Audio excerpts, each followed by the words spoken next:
રાજકોટના TRP game ઝોનમાં થયેલા અગ્નિકાંડ બાદ રાજ્ય સરકારના આદેશ અનુસાર રાજકોટના અધિકારીઓ ઉપર તપાસનો ધમધમાટ શરૂ કરાયો છે। અગ્નિકાંડના 20 દિવસ બાદ રાજકોટ મનપા ટાઉન પ્લાનિંગ સમિતિના ચેરમેન ચેતન સુરેજાએ નિવેદન આપ્યું છે। તેમણે કહ્યું કે મારા વિસ્તારમાં જ હોવા છતાં મને આ ગેમ ઝોન વિશે કોઈ માહિતી ન હતી। મને કોઈ પણ વાતની જાણકારી ન હોય, હું કસૂરવાર ન કહેવાઉં। જુઓ રાજકોટથી મિલન ત્રિવેદીનો રિપોર્ટ। રાજકોટ અગ્નિકાંડને હવે 1 મહિનો પૂરો થવા આવશે। જી તપાસ ઘણી બધી હવે થઈ ચૂકી છે, પરંતુ આરએમસી નો કે આરએમસી ના કોર્પોરેટરોનો રોલ ન હોય એવું કેમ બને? તમે વિસ્તારના કોર્પોરેટર છો, આ ઘટના અંગે તમે કેટલા પરિચિત છો અને આ ગેમ ઝોન અંગે તમને ક્યાં સુધી માહિતી છે?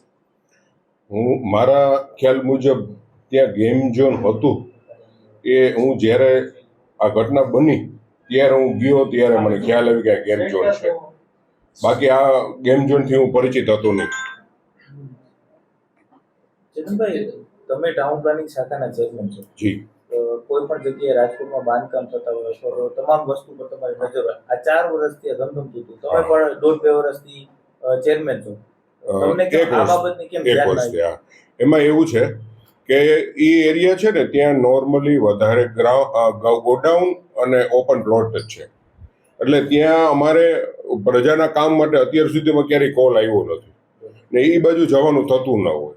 છતાંય મારા ધ્યાનમાં ક્યાંય એવું ગેરકાયદેસર બાંધકામ જોવા મળે તો હું જે તે વોર્ડના અધિકારીઓનું ધ્યાન દોરું જ છું। થઈ ગયું હોય ને એમાં આપને ખ્યાલ ન હોય કે આનું કમ્પ્લીટ, કારણ કે મારે એવો કોઈ રાઈટ નથી ત્યાં જઈને કોઈ પાસે માગવાનો। કારણ કે કોઈ 10 માળનું બિલ્ડિંગ હોય, હું ત્યાં જઈને એના પ્રમુખને એમ ન કહી શકું લાવો તમારું કમ્પ્લીશન, કારણ કે જે તે સંબંધિત અધિકારી, તો હું દર વખતે કાંઈ પણ હોય તો સંબંધિત અધિકારીને હું જાણ કરતો જ હોઉં છું। ટીપી શાખામાં જેટલો ભ્રષ્ટાચાર ચાલતો હતો અને હવે એસીબી ની જે રીતના તપાસ ચાલી રહી છે તે પ્રમાણે પ્રૂવ થઈ ગયું છે, તો તમને કોઈ ટીપી શાખામાં આટલો ભ્રષ્ટાચારની ફરિયાદ મળી હતી? નહીં, ક્યારેય નથી મળી, નથી મળી ક્યારેય। સાગરિયા સાહેબની ધરપકડ કરવામાં આવી, આપને જાણ ખરા કે શું ઘટના હતી, આખી શા માટે?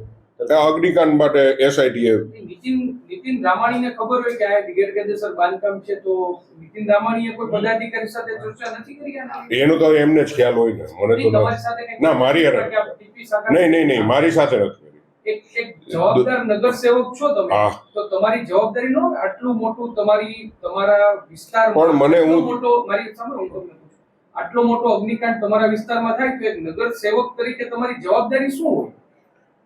મારી જવાબદારી એ જ હોય કે કોઈ પણ ગેરકાયદેસર કાંઈ બાંધકામ હોય, મને જાણમાં આવ્યું હોય તો મારે સંબંધિત અધિકારીઓને જાણ કરવું જોઈએ। આજની તારીખે મને કોઈ પણ જાતના લેખિતમાં કે મૌખિક અહીંયા આવીને મને કોઈ કમ્પ્લેન કરે તો હું એકનોલોજમેન્ટ સાથે, હું તમને એ બતાવું, એકનોલોજમેન્ટ સાથે હું ઇન્વર્ટ કરાવી દઉં છું।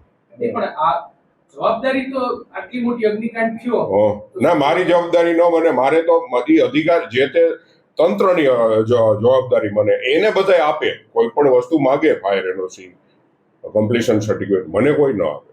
ચેતનભાઈ, નગર સેવક તરીકેની જવાબદારી શું હોય? કે માત્ર ખુરશી ઉપર બેસવાનું નહીં, પ્રજાના કામ કરવાના, પ્રજાના કોઈ પણ પ્રોબ્લેમ હોય। આટલા 20 લોકો 23 લોકો મરી ગયા, ગુજરી ગયા, તો જવાબદારી કોની? જવાબદારી જે તે એસઆઈટી એની તપાસ કરે જ છે। જવાબદારી કોની? એસઆઈટી ના, એવું નથી। જવાબદારી અમારી કઈ રીતે બને? અમારી ન બને ના।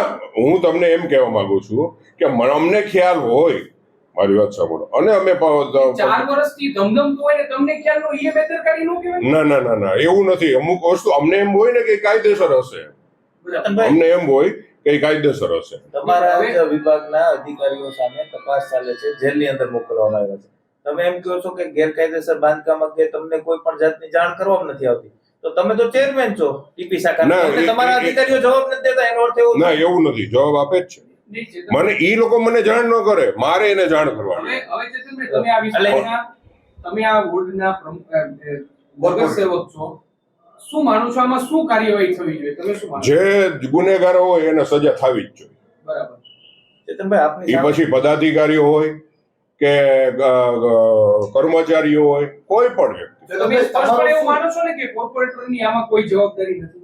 ના, એમ નથી કહેતો હું, કોર્પોરેટરની જવાબદારી હોય છે જો એને ખ્યાલ હોય તો।